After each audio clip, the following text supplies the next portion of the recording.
Welcome to Avanthi looks and home tips. Friends, ఈరోజు బంగాళదుంపల కూరని ప్రిపేర్ చేసుకుందామండి. బంగాళదుంపల కూర అంటే అందరూ చేసేదే కదని అనుకోకండి, తప్పకుండా వీడియో చూడండి.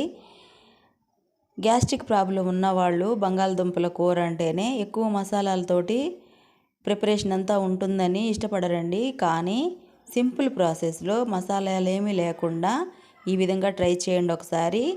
నేను బంగాళదుంపల కూర కోసం 3 బంగాళదుంపలను తీసుకుని పైన చెక్కు తీసేసి ఈ విధంగా మరీ సన్నగా కాకుండా మరీ లావుగా కాకుండా మీడియంగా కట్ చేసుకోవాలండి. మనం ముందుగా బంగాళదుంపల్ని కడిగినా కూడా ఈ విధంగా సాల్ట్ వాటర్లో వేసుకోవాలి. మనకందరికీ తెలుసు కదా, బంగాళదుంపల్ని కట్ చేసేటప్పుడు ఒక పిండి పదార్థం లాంటిది మన చేతులకు అంటుకుంటుంది. అలాగే మనం కూరని ప్రిపేర్ చేసినట్లయితే ఫ్రైకైనా కూరకైనా అడుగు అంటుకుంటుందండి, ఆ వైట్గా ఉండే పదార్థం అంతా కూడా. అందుకని సాల్ట్ వాటర్లో వేసి మనం వండుకోవాలి. బంగాళదుంపల కూర కోసం ముందుగా కడాయి పెట్టి 2 టేబుల్ స్పూన్ల ఆయిల్ వేసుకోవాలి. 1 టేబుల్ స్పూను ఆవాలు జీలకర్ర, 1 టేబుల్ స్పూను పచ్చిశనగపప్పు వేసుకోవాలి. తుంచినవి 3 ఎండుమిర్చిలు కూడా వేసుకొని సన్నగా కట్ చేసిన ఆనియన్స్, పచ్చిమిర్చి వేసుకోవాలండి. ఇవన్నీ కూడా లో ఫ్లేమ్లో పెట్టి వేయించాలి. హై ఫ్లేమ్లో పెట్టినట్లయితే త్వరగా మాడిపోతాయి కదండి పచ్చిశనగపప్పు, అందుకని లో ఫ్లేమ్లో పెట్టి ఫ్రై చేసుకోవాలి. ఆనియన్స్ కొంచెం మగ్గిన తర్వాత 3 రెమ్మలు కరివేపాకు వేసానండి. నేను ప్రతి ఒక్క కూరలో కరివేపాకు ఎక్కువ వేస్తానండి.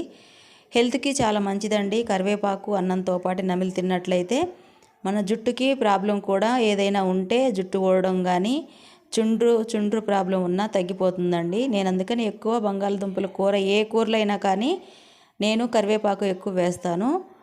కొంచెం అల్లం వెల్లుల్లి పేస్ట్ కూడా వేసి అంతా కలిసే విధంగా కలుపుకొని ఈ విధంగా సన్నగా కట్ చేసిన టమోటాలను కూడా వేసుకోవాలండి. మరీ ఎక్కువగా వేసుకోకూడదు. పెద్ద టమోటా అయితే 1 తీసుకోవాలి, చిన్నదైతే 2 తీసుకొని ఈ విధంగా సన్నగా కట్ చేసి వేసుకొని అంతా కలిసే విధంగా కలుపుకొని ఒక 2 నిమిషాలు మూత పెట్టి ఉంచినట్లయితే చూడండి ఏ విధంగా టమాటాలు మగ్గిపోయినాయో. టమోటాలు మగ్గిన తర్వాత మాత్రమే మనం పసుపు వేసుకోవాలండి. 1/2 టీ స్పూను పసుపు, 1 టేబుల్ స్పూన్ సాల్ట్ వేసుకొని అంతా కలిసే విధంగా కలుపుకోవాలి. మనం సాల్ట్ తర్వాత వేసినా కానీ చప్పగా ఉంటుంది, అందుకే ముందుగానే వేయాలి. మనం ముందుగా కట్ చేసి ఉంచిన బంగాళదుంపల్ని వేసుకోవాలండి. ఈ బంగాళదుంపలు కూర కానీ ఫ్రై కానీ లేదా కుర్మా చేసినా కానీ చపాతీ, రైస్లోకి, పూరీలోకి కూడా ఈ బంగాళదుంపల కూరలు చాలా టేస్టీగా తింటుంటే తినాలనిపించేంత కమ్మగా ఉంటుంది. ఈ విధంగా ట్రై చేయండి ఒకసారి. ఎక్కువ మసాలాలు లేకుండా 1/2 టేబుల్ స్పూను కారం వేసుకొని అంతా కలిసే విధంగా కలుపుకోవాలి. ఒక చిన్న గ్లాసు వాటర్ వేసుకోవాలండి. నేను గరం మసాలాలు ఏమి వేయలేదండి. 1 టేబుల్ స్పూను ధనియాల పౌడర్ వేసాను, స్కిప్ అయిపోయింది. 1 టేబుల్ స్పూను ధనియాల పౌడర్ మాత్రమే వేసాను. చిన్న టేబుల్ స్పూన్ అంతా అల్లం వెల్లుల్లి పేస్ట్ వేసానండి. ఎక్కువ ఏం వేసుకోలేదు. మసాలాలు ఏమీ లేకుండా మనం ప్రిపేర్ చేసే ఈ ఆలు కర్రీలోకి చాలా టేస్టీగా ఉంటుందండి.